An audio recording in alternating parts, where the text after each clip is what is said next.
Hello friends, welcome to self study guys. मैं हूं आपका दोस्त वंटी चौधरी। फ्रेंड्स लेके आया हूं आपके सामने एसएसआर डबल से संबंधित मैथमेटिक्स का प्रैक्टिस सेट। तो फ्रेंड्स तैयार हो जाइए प्रैक्टिस सेट को करने के लिए। पेन कॉपी हाथ में ले लीजिए जिससे कि आप साथ साथ करते रहें। और ये क्वेश्चन मैंने आपके लिए इससे पहले जो प्रैक्टिस सेट कराया था उसमें दिए थे। जिन्होंने किए हैं अच्छी बात है, जिन्होंने नहीं किए तो प्लीज़ करना स्टार्ट कर दीजिए, क्योंकि आप चाहते हैं एसएसआर डबल ए नेवी में या एयरफोर्स में। गाइज आप ये मत सोचिए कि ये नेवी के लिए करा रहे हैं तो नेवी के लिए ही हैं। तो प्रैक्टिस सेट में आप ये देखिए कि आपका सिलेबस क्या कहता है। सिलेबस में जो आपके एसएसआर डबल ए में है वही आपका एक्स ग्रुप के अंदर है गाइस। तो इसलिए मैं कहना चाहूँगा जो एसएसआर वाला है या एक्स ग्रुप वाला है, कोई भी है, सबको ये प्रैक्टिस सेट करनी चाहिए। चाहे वो एक्स ग्रुप वाले कर लीजिए, जो मैं एक्स ग्रुप के डालता हूँ उन्हें भी करिए, साथ साथ आप डबल ए और एसएसआर वाले प्रैक्टिस सेट को भी करिए, क्योंकि जितना आप करेंगे उतना ही आपके लिए फ़ायदा होगा। तो चलिए स्टार्ट करते हैं। वैसे भी लॉकडाउन के टाइम में इधर उधर तो जाना है नहीं, तो पढ़ लीजिए। तो सबसे पहले कहना चाहूँगा, अगर आप इस चैनल पर नए आए हैं तो प्लीज़ चैनल को सब्सक्राइब कर लीजिएगा, साथ ही बेल आइकन को क्लिक कर लीजिएगा। तो गाइस ये बताइएगा आप कि कितने फ्रेंड्स के कितने क्वेश्चंस करेक्ट हैं, कितने इनकरेक्ट हैं, ये बताइएगा, जिससे आपको पता चलेगा अपने आप के बारे में। चलिए फर्स्ट क्वेश्चन आपके सामने दे रखा है, जिसने बोला आपसे समीकरण जिसके मूल 7 और -4 है। मतलब आपसे पूछ रहा है क्वाड्रेटिक इक्वेशन फाइंड करवा रहा है। जैसे मान के चलो ये अल्फ़ा की वैल्यू दे दी 7 और बीटा की वैल्यू दे रखी है उसने -4। तो आपसे पूछ रहा है कि इक्वेशन क्या बनेगी। तो गाइस आपको बता देता हूँ, समझिएगा। तो देखिए गाइस इक्वेशन कैसे होती है फाइंड, समझिएगा। ये मान लिया अल्फ़ा, ये मान लिया बीटा। तो जब अल्फ़ा बीटा होते हैं तो इक्वेशन फाइंड करने का मतलब ये फॉर्मूला होता है। तो अल्फ़ा प्लस बीटा दोनों का सम निकालेंगे। तो देखो निकालो, इन दोनों को जोड़ेंगे तो क्या निकल के आएगा, ये 3 के इक्वल आएगा। अब इन दोनों का प्रोडक्ट करूँगा तो क्या निकलेगा, -28 निकलेगा। अब यहाँ पे पुट कर दीजिए, इसकी जगह पुट करूँगा 3 तो ये आया -3, क्यों माइनस ऑलरेडी फॉर्मूले में लगा हुआ है गाइस। क्लियर, ये हो गया -3। यहाँ पे आपके सामने इसकी वैल्यू आपने निकाली थी, क्या है -28। तो -28 यहाँ वैल्यू पुट कर दी तो आपका आंसर फाइंड होके आ जाता है। तो गाइस किसी को कोई डाउट, कोई समस्या हो तो प्लीज़ कमेंट करिएगा और अपने फ्रेंड्स के लिए गाइज शेयर कर दीजिए, वीडियो को शेयर कर दीजिए गाइज एक बार वीडियो को। चलिए इसका ऑप्शन होगा ऑप्शन नंबर सी, जो आपका करेक्ट होगा। नेक्स्ट क्वेश्चन आपसे बोल रहा है जब ये दोनों इक्वल हैं तो आपसे बोल रहा है एन की वैल्यू क्या होगी। तो गाइस हमेशा वैल्यू होती है, जब कभी भी आपके सामने इस टाइप की कोई भी इक्वेशन आती है तो एन की वैल्यू होती है जो ये इक्वल दे रखे हैं, इन दोनों के सम के इक्वल होती है। तो इनका सम क्या होगा, 24। तो ऑप्शन नंबर डी आपका करेक्ट होगा। आपने देखा होगा, नहीं समझ पा रहे हैं तो वो देख लीजिएगा। जैसे मैं आपके सामने बोलूँ 10, जैसे मैं आपके सामने बोलूँ 11 बोल देता हूँ, चलो 11 बोल देता हूँ इस तरीके से। तो आप हमेशा देखिए कैसे ब्रेक करेंगे। जैसे मैं बोल देता हूँ 1 प्लस इसकी पावर 11 बोल देता हूँ, तो आप इसे करेंगे तो आप देख पा रहे हैं कहाँ से स्टार्ट होता है, C0, C1, C2, C3। तो आपको बता दूंगा जो C5 आएगा और जो आपका यहाँ पे होगा C6। और ऐसे ही गाइज मैं आपसे बोलूँ, जैसे यहाँ C4 होगा तो यहाँ होगा C7। तो इसमें कुछ एलिमेंट, कुछ यहाँ पे टर्म्स ऐसी आएंगी कि जहाँ पे इन दोनों के कोएफिशिएंट इक्वल होंगे, एक जैसे होंगे। क्लियर, जब एक जैसे होते हैं तो इसीलिए तो लेके चलते हैं यहाँ पे कि इक्वल है। तो मतलब एन की वैल्यू क्या होती है। अब देखो मैं आपसे बोलूँ इनमें से किस किस के इक्वल हो सकते हैं। जिनकी वैल्यू 11 बनती जाएगी वही सेम होगा। मतलब जैसे मैं बात करूँ 5 और 6, ये इनके दोनों के कोएफिशिएंट इक्वल आएंगे। 4 और 7 वाली इनकी दोनों की वैल्यू क्या आएगी, समान आएगी। ऐसे ही मैं 3 के साथ में जोड़ता हूँ, यहाँ पे क्या जोड़ूंगा 8, क्योंकि आप समझ सकते हैं 8 और 3 क्या होगा, दोनों को सम करूँगा तो 11। तो मतलब 8 और 3 वाली टर्म्स क्या होंगी, इक्वल होंगी। तो इस तरीके से आप निकाल सकते हैं गाइज। नेक्स्ट क्वेश्चन में आपसे बोल रहा है गाइज, ये कंडीशन दे रखी है आपके सामने। इसने बोला 3x माइनस का 1/2x होल पावर दे रखा 8, किसे एक्सप्रेस करने के बाद में x की पावर 3 कौन सी टर्म में आएगी, x की पावर 3। तो देखिए गाइज थोड़ा सा कॉमन सेंस लगाइएगा, उससे आप समझ जाएंगे। देखो जिनके अंदर थोड़ा कॉमन सेंस लगाना जानते हैं वो इतना समझ लीजिए कि मैं इसे ऐसे नंबर में ब्रेक करूँ, ऐसे तोड़ूँ कि यहाँ पर आपके सामने ये फॉर्म बन के आ जाए, मतलब x की पावर 3 आनी चाहिए पावर। और जिनको नहीं आता समझ तो इस कंडीशन को अप्लाई करिएगा, इसको अपनाइएगा। इसको जैसे सॉल्व करता जाऊंगा तो आप यहाँ देखो, इतना सॉल्व करना तो आना चाहिए गाइज, क्योंकि ये 7th और 6th की बात है। 6th-7th क्लास में पढ़ा दिया जाता है गाइज। जो बंदे NCERT से पढ़े हुए हैं उनको इतना पता होगा कि मतलब ये चीज़ें आपको देखने को मिल जाती हैं 7th 8th में। और जो ICSE में पढ़ते हैं उनको तो ये पहले ही मिल जाती हैं। और जो बात करें हिंदी मीडियम के बारे में, जो स्टेट बोर्ड होते हैं तो उनको भी ये 7th 8th में आपको देखने को मिल जाती है टर्म्स, ये कंडीशंस। तो देखो ये घात ब्रेक करना तो आप जानते होंगे, तो यहाँ पे निकल के आई, ये हमने ले ली यहाँ पे आपके सामने। और आपको चाहिए क्या था, देखो इसको ब्रेक किया तो हमारे पास आती है x की पावर 8 माइनस 2r। तो आपको चाहिए क्या था पावर में, x की पावर 3 चाहिए था। तो दोनों का कंपेरिजन करूँगा, मतलब 3 और इसका कंपेरिजन करता हूँ। देखो इन दोनों का कंपेरिजन करूँगा तो r की वैल्यू फाइंड करूँगा। तो r की वैल्यू क्या निकल के आती है, अपॉन की फॉर्म में आ रही है।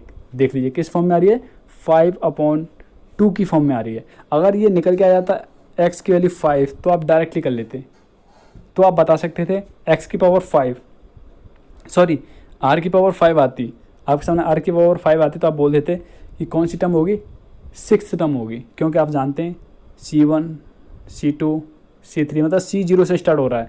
तो फिफ्थ ये कहाँ आएगा, C4, अब आएगा C5। तो देख लीजिए 1 2 3 4 5 6 कौन से नंबर पर आ रहा है, 6th नंबर पर आ रहा है। अगर आपकी वैल्यू आती, r की वैल्यू 5 आती तो आप क्या बोलेंगे, r+1 कर देते हैं हमेशा, क्या कर देंगे r+1। तो कौन से नंबर पर आएगी, ये 6वें नंबर पे आती। लेकिन यहाँ क्या आ रहा है 5/2, मतलब 8 को आप ब्रेक नहीं हो पा रहा, 8 ब्रेक नहीं हो पा रहा। तो क्या आया निकल गया यहाँ से 5/2।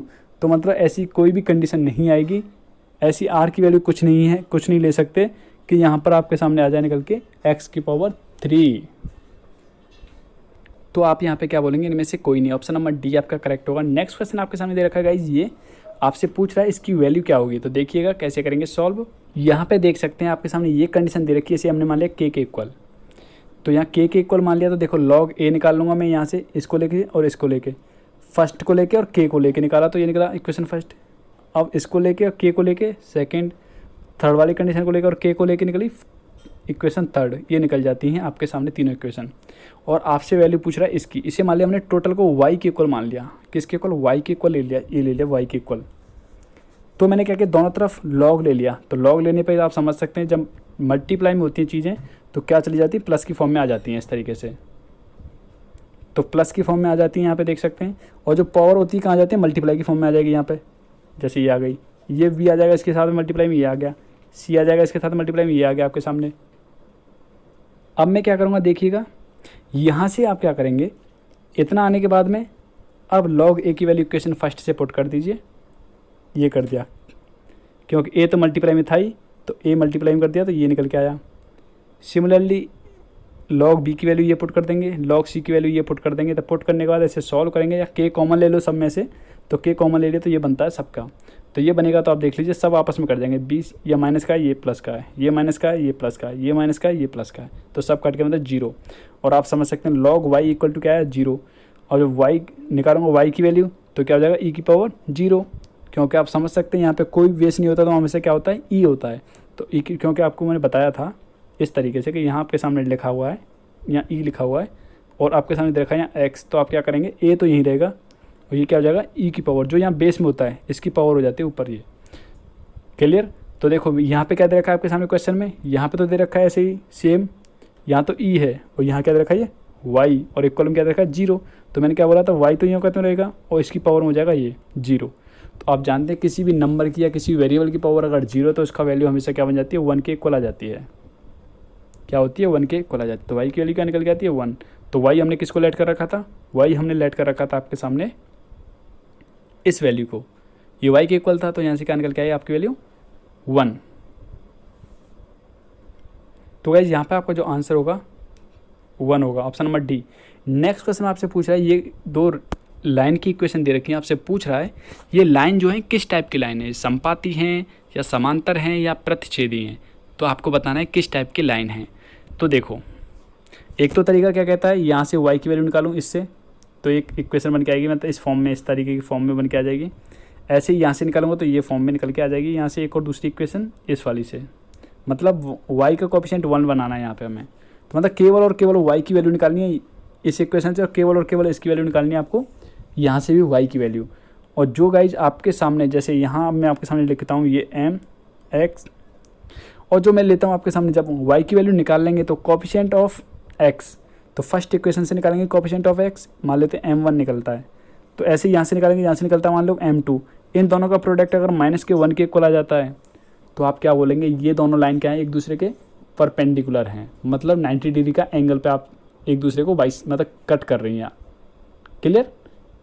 और जब आपके सामने ऐसा नहीं होता है। तो थोड़ा सा कॉमन सेंस और देखिए, अगर मैं यहाँ पर इस इक्वेशन में ऐसे नंबर से मल्टीप्लाई कर दूं कि इन दोनों के कोफिशिएंट मतलब x और y का कोफिशिएंट यहाँ का दोनों के बराबर हो जाएं, तो देखिए कैसे।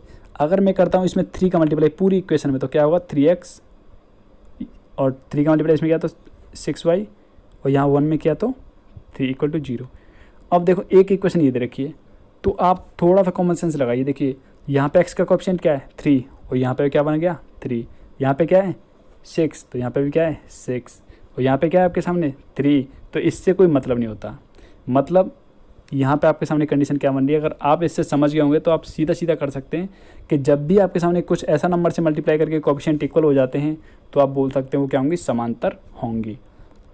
क्लियर, क्या होंगी, समांतर होंगी। और जो ऐसे भी नहीं समझे हैं तो सबसे बेस्ट तरीका ये है, यहाँ से निकला इसके साथ में A1 है, इसके साथ में B1, इसके बाद C1, ठीक है। तो A1 क्या है, यहाँ पे कोफिशिएंट क्या है x का 1 है और यहाँ पे A2 मतलब ये A2 है, ये B2 है और ये C2 है। इस तरीके से A2 x का कोफिशिएंट, B2 y का कोफिशिएंट और C आपके सामने है ही।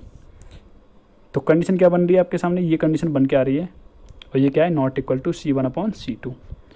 तो भाई ये कंडीशन क्या दिखाती है, समांतर को दिखाती है। मतलब वो क्या दिखा रही है ऐसी कंडीशन, इसके कितने हल होंगे, इसका कोई भी हल नहीं होगा, इसका कोई सॉल्यूशन नहीं होता, इसी कंडीशन को दिखाती है। अब कोई सॉल्यूशन क्यों नहीं होता, कोई सॉल्यूशन इसीलिए नहीं होता क्योंकि ये क्या है, समांतर हैं। जब समांतर होंगी तो एक दूसरे को काटेंगी नहीं, जब एक दूसरे को काटेंगी नहीं तो उसकी कोई वैल्यू निकलेगी नहीं। अगर यहाँ पे आपके सामने होता है इस तरीके का, ये इक्वल होता C1/C2, ये तीनों की तीनों इक्वल होती, तो ऐसी कंडीशन में क्या होता है, वो एक दूसरे के ऊपर ही है। मतलब एक तो ये लाइन है, मान लो दूसरी लाइन इसके ऊपर है, मतलब इस तरीके से, तो मतलब ये तो एक दूसरे के ऊपर ही है। जब एक दूसरे के ऊपर लाइन होती है तो क्या बोलते हैं, ये दोनों क्या है, इसके अनंत हल होंगे। मतलब ये तो काटती हुई जा रही है ना, एक दूसरे के ऊपर ही है, तो मतलब क्या है, काटती हुई जा रही है। लेकिन जब आपके सामने ये भी इक्वल नहीं है और ये भी इक्वल नहीं है, तो ये क्या होती है, एक ही हल होगा, इसका एक ही सॉल्यूशन होगा, क्योंकि वो एक ही पॉइंट पर काटेंगी। जब आपके सामने ये कंडीशन बनती है, ये वाली कंडीशन बन जाती है A1/A2 not equal to V1/V2, तो ऐसी कंडीशन में क्या बनती है, जैसे एक लाइन ये थी, दूसरी लाइन ये थी, इसके अलावा दोबारा ये कभी नहीं काटेंगी। तो इस कंडीशन में क्या होता है, इसका एक ही हल होता है। तो यहाँ देख सकते हैं, हमने जब निकाला यहाँ से तो समांतर की फॉर्म में निकल के आएगा। कौन सी कंडीशन आएगी निकल के, ये वाली निकल के आएगी यहाँ पे V1/V2 और ये आएगा नॉट इक्वल टू C1/C2। तो यहाँ से ये कंडीशन निकल के आएगी जो कि क्या दिखाती है, समांतर रेखाओं को दिखाती है। इसका कोई भी सॉल्यूशन नहीं है। नेक्स्ट बात करते हैं। नेक्स्ट क्वेश्चन आपके सामने दे रखा है ये, इस क्वेश्चन में थोड़ा गाइस मिस्टेक है तो मत छोड़ दीजिए, कोई दिक्कत वाली बात नहीं है। करके देखना है तो एक बार ऐसे करके देखिएगा, इसे हटा दीजिएगा, तो इन दोनों को लेके कर सकते हैं आराम से, ट्राई करिएगा एक बार। चलिए नेक्स्ट क्वेश्चन आपके सामने दे रखा है ये, मॉड A दे रखा है आपके सामने 2 और मॉड B मतलब वेक्टर B का मॉड क्या दे रखा है, 1 के इक्वल है, यहाँ दे रखा है A-B। तो आपसे पूछा है इन दोनों के बीच में जो कोण है, एंगल है, वो कितने डिग्री का बनेगा। क्लियर, तो यहाँ पे ध्यान दीजिएगा, आपके सामने हमने एक फॉर्म लिख लिया, आपके सामने ये लिखी हुई, क्योंकि फॉर्मूला आप जानते हैं ब्रेक करना। तो जैसे ही मैंने ब्रेक किया आपके सामने देख सकते हैं। तो ब्रेक करने के बाद इसकी सबकी वैल्यू आपके सामने दे रखी है। इसकी वैल्यू आपके सामने क्या थी, स्क्वायर कर दूंगा तो क्या होगा, स्क्वायर रूट हट जाएगा, ये आएगा आपके सामने। यहाँ देख सकते हैं 2 का स्क्वायर 4, 1 का स्क्वायर 1। बाकी का देख सकते हैं हमने क्या किया, इस तरीके से ब्रेक किया, क्योंकि आप जानते हैं A.B क्या होता है, यही तो होता है, फॉर्मूला आपने पढ़ा होगा अच्छी तरह से वेक्टर में, cos थीटा ये होता है। तो हमने ब्रेक कर लिया। 2 कहाँ से आ गया, क्योंकि 2 मल्टीप्लाई में था ऑलरेडी। क्लियर, तो देखो यहाँ पुट कर दिया हमने सबकी वैल्यू। पुट करने के बाद आप देख सकते हैं यहाँ से देखो, सॉरी ये क्या हो गया, 5 हो गया। 5 को लेके जाऊँगा तो क्या आएगा, माइनस का 2 बचेगा, जो कि आपके सामने यहाँ लिखा हुआ है। और माइनस से माइनस कट गया तो क्या होगा, 2/4 मतलब cos थीटा इक्वल टू आया 1/2। और cos थीटा में 1/2 किसकी वैल्यू होती है गाइज, ये होती है गाइज आपकी वैल्यू π/3, मतलब cos 60 की वैल्यू होती है। तो देख सकते हैं क्या निकल गया है, 60। तो गाइज आपका आंसर क्या निकल गया है, ये वाला, क्योंकि आप जानते हैं पाई की वैल्यू 180 तो निकालेंगे तो भी क्या निकल के आया था, 60।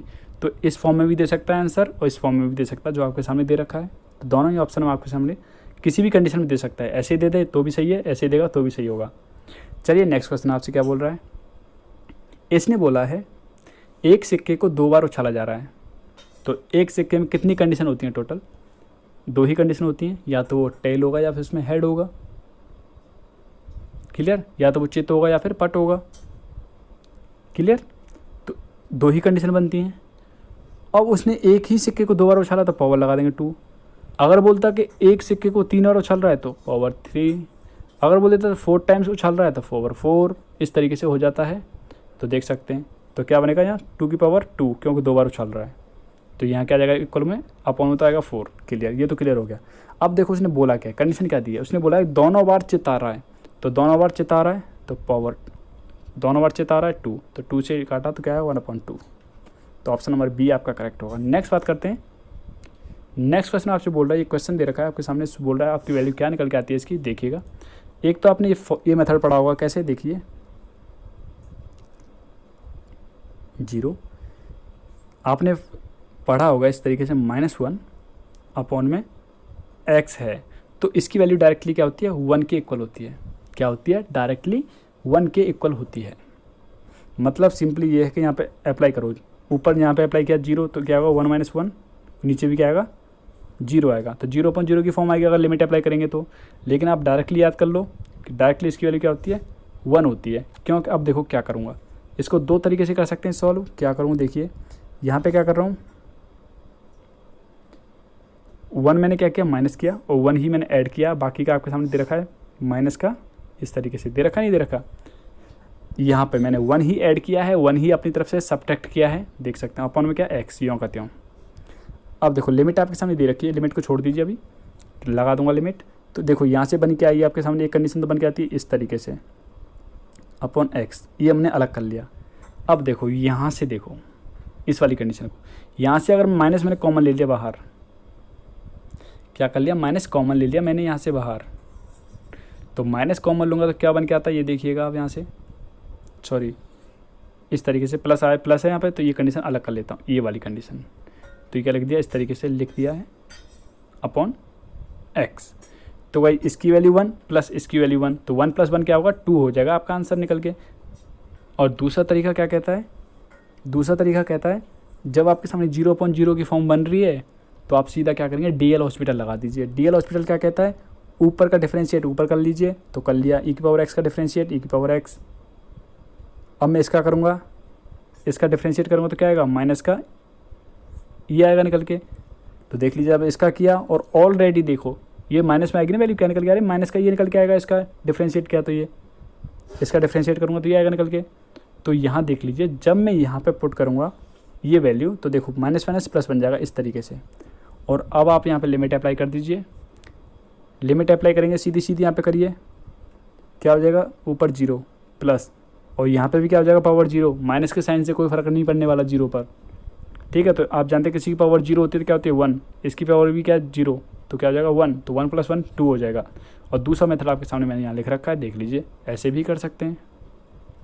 तो भाई आप इसका आंसर की बात करें तो आपका ऑप्शन नंबर जो करेक्ट होगा, ऑप्शन नंबर फर्स्ट आपका यहाँ पे करेक्ट होगा। नेक्स्ट क्वेश्चन आपके सामने दे रखा है, ये आपसे पूछ रहा है dy/dx, तो फाइंड कैसे करेंगे देखिए, देख सकते हैं क्वेश्चन आपके सामने हमने लिख लिया। इसका पूछ रहा है आपसे dy/dx कैसे फाइंड करेंगे। हमने क्या किया, दोनों तरफ लॉग लिया है। लॉग की कंडीशन आप जानते हैं, जब मल्टीप्लाई में कोई भी चीज़ होती है, जैसे a × b है तो आप लिख सकते हैं log a + log b, तो हमने इसी तरीके से यहाँ लिख दिया है। और जब आपके सामने पावर इस तरीके से बनती है तो आप क्या करेंगे, इसको मल्टीप्लाई की फॉर्म में ले आएंगे, तो ये x यहाँ से मल्टीप्लाई में आ गई, y जो है यहाँ पे इसके साथ मल्टीप्लाई में आ जाती है इस तरीके से। अब इसका हम कर सकते हैं आपके सामने डिफरेंशिएट, तो कर दीजिए x के रेस्पेक्ट में, तो यहाँ से तो ये निकल के आएगा, और यहाँ पे करूँगा तो ये निकल के आएगी कंडीशन। और आप समझ सकते हैं इसके साथ भी dy/dx आएगा, और साथ में इसके भी dy/dx आएगा, तो इसलिए मैंने कॉमन में बाहर निकाल लिया एक साथ। तो यहाँ पे हमने क्या अप्लाई किया है, यहाँ पे जैसे हमने डिफरेंशिएट किया, आप खुद करके ट्राई करिएगा एक बार, तब समझ में आ जाएगा। जिनके समझ में नहीं आ रहा हो यहाँ पे एक बार खुद पेन कॉपी उठा के देखिएगा, यहाँ पे सॉल्व करके देखिएगा। पहले मैंने x का किया है तो ये निकल के आएगा, फिर मैंने log x का किया है, x यूँ कहते हैं छोड़ रखा है, ये देख लीजिए x से x कट जाएगा तो ये बनेगा कंडीशन। यहाँ पे सेम ऐसे ही यहाँ पे किया है, पहले हमने y का किया तो क्या बनेगा, यहाँ पे ये आएगा log y और आएगा dy/dx जब y का किया तो।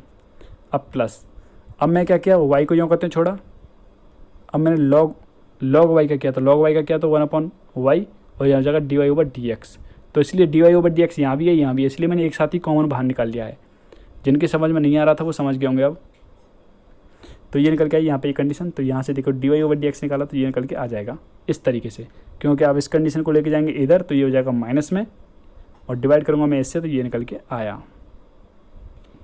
तो गाइस यहाँ पे आप ऑप्शन के बारे में बात करेंगे तो ऑप्शन नंबर में से कोई नहीं करेक्ट होगा। नेक्स्ट चलिएगा, नेक्स्ट क्वेश्चन आपके सामने दे रखा है ये क्वेश्चन इससे पहले जो प्रैक्टिस सेट कराया था हमने वहाँ पे भी आया था, देखने को मिला था। तो ये क्वेश्चन बहुत ही अच्छा क्वेश्चन है, तो एक बार खुद से ट्राई करके देख लीजिएगा प्लीज़, क्योंकि तभी आप इसे समझ पाएंगे। और जिनको समझ में नहीं आ रहा है वो देख लीजिए कैसे करेंगे सॉल्व इसे। तो देख सकते हैं गाइस आपके सामने क्वेश्चन को लिख दिया है हमने। यहाँ पे क्वेश्चन आपके सामने दे रखा है, हमने क्या माना, ये थीटा के इक्वल मान लिया, इसे मान लिया थीटा के इक्वल। तो थीटा के इक्वल मान लिया तो यहाँ से निकलेगा कॉस थीटा इक्वल टू क्या निकल के आता है, कॉस थीटा निकल के आएगा आपके सामने एक्स। और आप जानते हैं कॉस थीटा इक्वल टू क्या होता है, आधार बट्टे कर्ण, मतलब बेस अपॉन हाइपोटेन्यूज। देख सकते हैं बेस अपॉन हाइपोटेन्यूज, तो बेस क्या है यहाँ पे एक्स और हाइपोटेन्यूज क्या है 1। तो यहाँ से निकाल सकते हैं इसका परपेंडिकुलर, मतलब लंब निकाल लेंगे, पाइथागोरस से निकाल सकते हैं। तो अब हमने क्या किया यहाँ पे आपके सामने किया है, देखो ये निकला आपके सामने कॉसेक की फॉर्म में। क्या निकला, कॉसेक की फॉर्म में। या फिर सिंपली क्या करेंगे, आप यहाँ से कॉट निकाल लेते हैं, अगर कॉट यहाँ क्या करेंगे कॉट निकाल लेते हैं यहाँ से कॉट। तो कॉट कैसे निकालेंगे, देखो कॉट थीटा इक्वल टू क्या होता है, कॉट थीटा इक्वल टू होता है आधार बट्टे लंब। आधार क्या है एक्स और लंब क्या है आपके सामने अभी निकाला है इस तरीके से। और यहाँ पे क्या करेंगे, पुट कर देंगे थीटा की वैल्यू, थीटा निकालेंगे क्या निकलेगा कॉट इनवर्स, बाकी का ये रहेगा यूँ कहते हूँ। तो यहाँ पुट कर देंगे तो कॉट से कॉट हट जाएगा, तो आपके पास निकल के आएगा इस तरीके की फॉर्म में। और आप क्या करेंगे इसका डिफ्रेंशिएट, तो डिफ्रेंशिएट इसका कर लीजिएगा, तब आप निकालेंगे तो भी आपका आंसर क्या निकल के आएगा, यही निकल के आएगा जो आपका आंसर पूछ रहा था, ये वाली वैल्यू। और जब ऐसे नहीं करना चाहते तो आप सीधे सिंपली करना जानते हैं, क्योंकि कैसे कॉट थीटा का क्या होता था, कॉट एक्स का क्या होता था, कॉट एक्स का होता था आपका कोसेक स्क्वायर एक्स होता था। लेकिन एक्स की जगह क्या दे दिया कॉस इनवर्स, तो कॉस इनवर्स की जगह कॉस इनवर्स पुट करेंगे। और अब किया हमने कॉस इनवर्स का, तो कॉस इनवर्स का क्या होता है 1/, माइनस का 1/, और माइनस ऑलरेडी इसके साथ में आया था तो माइनस माइनस प्लस इसलिए बन रखा है, क्योंकि आप जानते हैं कॉट का क्या होता है माइनस का कोसेक होता है, तो माइनस यहाँ आया। और कॉस के साथ में आप जानते हैं कॉस इनवर्स का करते हैं क्या होता है, कॉस इनवर्स का होता है माइनस का 1/1 प्लस इस तरीके से होता है। तो ये माइनस का होगा तो माइनस माइनस इसलिए प्लस बन रखा है यहाँ पे आगे। क्लियर, किसी को कोई डाउट है तो पूछ लीजिएगा। तो देखो अब मैंने क्या किया, यहाँ पे आपके सामने दे रखा है, तो इसको मैंने क्या लिख लिया, स्क्वायर तो था ही यहाँ पे, तो होल स्क्वायर लगा दिया हमने, इसे होल स्क्वायर की फॉर्म में लिख सकते हैं। और अब मैंने जो आपको बताया था यहाँ से निकाल के यहाँ पे पुट कर लिया कोसेक की वैल्यू। तो कोसेक की वैल्यू क्या होगी, कर्ण बट्टे लंब होती है। कर्ण क्या दे रखा है आपके सामने 1, और लंब क्या आपके सामने ये दे रखा है, तो कर्ण अपॉन लंब ये निकल जाती है यहाँ से। तो ये निकल के आ गया आपके सामने कोसेक थीटा की वैल्यू। और यहाँ से निकालूंगा मैं थीटा, तो थीटा निकल के आया ये आपके सामने। और जब थीटा आपके सामने निकल के आ जाता है, और इसे मान रखा था हमने कॉस थीटा के, इसे मान रखा था हमने थीटा के इक्वल, और ये भी थीटा है और ये भी थीटा है, तो थीटा की वैल्यू दोनों की क्या होगी, इक्वल होगी। तो ये किसके इक्वल हो जाएगा, इसके इक्वल। तो आप समझ सकते हैं कॉस इनवर्स की जगह क्या पुट कर दूंगा मैं, ये वाली वैल्यू।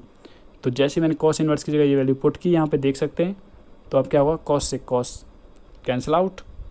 तो आप समझ सकते हैं यहाँ क्या लगा हुआ आपके सामने, होल स्क्वायर लगा हुआ है यहाँ पर। तो होल स्क्वायर की वजह से क्या होगा, इस स्क्वायर की वजह से स्क्वायर रूट हट जाएगा। तो ये बन के आई कंडीशन, इन दोनों का प्रोडक्ट करूँगा तो ये निकल के आ जाएगा। तो भैया जी जब तक पेन कॉपी नहीं उठाएंगे तब तक क्वेश्चन नहीं कर पाएंगे। तो आपका ऑप्शन नंबर बी जो करेक्ट होगा। ये क्वेश्चन रिपीट हो रखा है गाइस, पहले भी क्वेश्चन आ रखा है, ये एनडीए में तो कई बार देखने को मिला है। चलिएगा नेक्स्ट क्वेश्चन आपके सामने दे रखा है, ये भी अच्छा क्वेश्चन है, और इससे नीचे दे रखा है दोनों क्वेश्चन, ये तीनों लगातार जो क्वेश्चन आए बहुत ही अच्छे क्वेश्चन है, ऐसा लगता है कि पेपर में से उठा के दिए कहीं से। चलिए इस क्वेश्चन को करेंगे सॉल्व, कैसे होगा सॉल्व। तो सबसे पहले देखिए आपके सामने क्वेश्चन दे रखा है ये, तो हमने क्या किया, इस तरीके से ब्रेक कर सकते हैं, क्योंकि आप जानते हैं अगर एक्स इस तरीके से दे रखा है, इसे आप नीचे ले जाना चाहते हैं तो कैसे ले जा सकते हैं, इस तरीके से।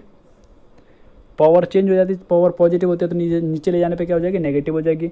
अगर नीचे लिखी हुई पावर जैसे -1 लिखी हुई है, तो इसे मैं क्या लिख सकता हूँ, इसे मैं लिख सकता हूँ इस तरीके से। कोई दिक्कत किसी को, तो हमने ऐसे ही किया है। इतना करने के बाद हमने एलसीएम वगैरह लिया, तो ये बन जाती है कंडीशन आपके सामने। और जब ये बन जाती है तो ये क्या पहुँच जाएगा, ये आपके सामने पहुँच जाएगी, ऊपर मल्टीप्लाई होकर यहाँ पर, तो यहाँ पे पहुँच जाती है, बन जाता है आपके सामने ये। और मैंने नीचे वाली कंडीशन को पूरी को मान लिया टी के इक्वल, आप खुद कर सकते हैं, टी के इक्वल मान लिया, ये मान लिया। और इसका मैंने डिफ्रेंशिएट किया, तो डिफ्रेंशिएट करके देखेंगे तो ये निकल के आया इसके इक्वल। तो इसकी जगह क्या पुट कर दूंगा मैं, dt। तो इसकी जगह क्या पुट कर दूँगा यहाँ से dt, तो कर दिया हमने dt पुट। और इसकी जगह क्या पुट करूँगा, यहाँ की जगह t, क्योंकि हमने इसके t के इक्वल मान रखा, t पुट कर दिया।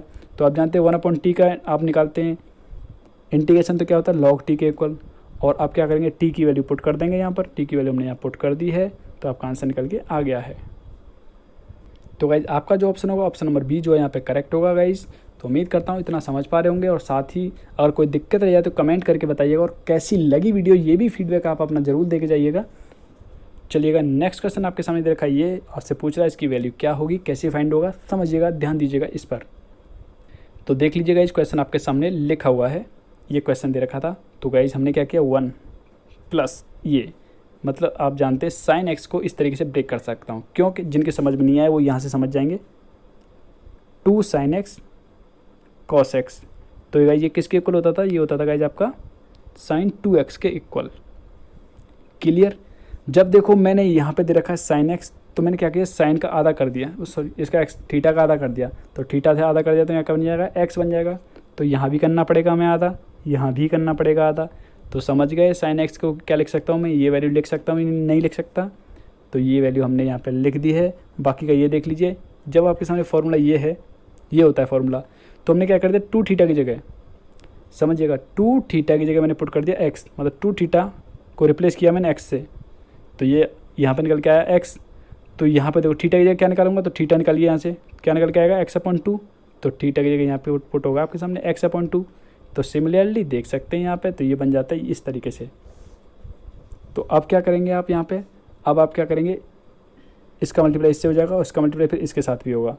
तो यहाँ पे अलग अलग कर लिया, तो ये बन के आती है कंडीशन। कैसे बन के आई देखिए, पहले मैंने लिखा इसके नीचे 1 क्या हो जाएगा 2 cos स्क्वायर x/2, और यहाँ क्या आएगा e⁻x आ गया एक, तो प्लस, और दूसरा क्या होगा 2 e⁻x मैंने यहाँ रख लिया, बाकी का ये आपके सामने sin x/2 cos x/2, और यहाँ नीचे क्या रखा ये 2 cos स्क्वायर x/2, यही बनेगा नहीं बनेगा। तो देख लीजिए, इसे मैं ऊपर लेके जाऊंगा तो क्या बन जाएगा, sec बन जाएगा, क्योंकि आप जानते हैं 1/cos क्या होता है, sec होता है। यहाँ देखिए, यहाँ क्या है cos x/2, तो 2 से 2 तो सीधा कट गया, तो cos x/2 है, तो cos से cos कट जाएगा, यहाँ पे cos था, देख लीजिए एक cos से इस cos को काट देंगे तो ये बनेगी यहाँ पे कंडीशन, और यहाँ पे जो दे रखी है कंडीशन, ये वाली कंडीशन अलग बनेगी यहाँ पर। तो देखो इसको तो मैंने ये होगा तो लिखा, कोई दिक्कत नहीं है। मैंने सबसे पहले इसको क्या आईलेट से सॉल्व किया है, क्या आईलेट के थ्रू सॉल्व कर रहा हूँ, तो आईलेट लगाना जानता हूँ। आईलेट कैसे लगाएंगे, इक्वेशन सेकंड, और ये इसे मान लिया सेकंड, इसे मान लिया फर्स्ट, तो आप जानते हैं फर्स्ट यूँ कहते हो, सेकंड का इंटीग्रेशन, और इस पर लिमिट भी लगा दिया है, माइनस। अब क्या करता था, फर्स्ट का डिफरेंशिएट, तो फर्स्ट का डिफरेंशिएट ये कर लिया, और सेकंड का इंटीग्रेशन, तो सेकंड का इंटीग्रेशन मतलब इसका इंटीग्रेशन किया, तो ये निकल के आ जाती है वैल्यू। तो देख सकते हैं ये वैल्यू माइनस में, ये वैल्यू प्लस में, दोनों इक्वल थी, तो इसलिए कट जाती हैं। अब गाइस क्या करेंगे, आप इस पर लिमिट अप्लाई कर दीजिए। लिमिट अप्लाई करेंगे तो देखो ये कर दिए, क्योंकि आप जानते हैं tan π/4 की वैल्यू क्या होती है, 1 होती है, तो ये बन के आया यहाँ पर इसलिए माइनस। और आप जानते हैं e⁻0 की मतलब 1 इंटू, और tan 0 की वैल्यू क्या होती है 0, इसलिए ये 0। तो आप देख सकते हैं आपका आंसर क्या निकल के आया, e⁻π/2। तो गाइज उम्मीद करता हूँ इतना भी समझ में आ गया होगा। कोई भी डाउट रह जाता, कोई भी क्वेश्चन है आपका, कोई भी क्वेरी है, तो आप बताइएगा, कमेंट करिएगा हमें। और आपको बता दूँ गाइज कि ज़रा डिस्क्रिप्शन बॉक्स में जाके चेक कर लीजिएगा, वहाँ पे आपको टेलीग्राम ग्रुप का लिंक मिल जाएगा, वहाँ पे जुड़ जाइएगा। कोई समस्या है तो वहाँ बताइए। तो गाइज आपका जो ऑप्शन होगा यहाँ पे, ऑप्शन नंबर सी जो यहाँ पे करेक्ट होगा। तो गाइज होप सो आपको वीडियो पसंद आया होगा। अगर आपको वीडियो पसंद आई है तो लाइक करिएगा, साथ ही अपने फ्रेंड्स के लिए शेयर करके जाइएगा। अगर आप इस चैनल पर नए आए हैं तो प्लीज़ चैनल को सब्सक्राइब कर लीजिए और अपने फ्रेंड्स के लिए शेयर जरूर करिएगा गाइज। तो मिलते हैं गाइज आपसे नेक्स्ट वीडियो में। वीडियो देते हैं आपसे विदा। Thank you friends, thank you so much. जय हिंद, जय भारत।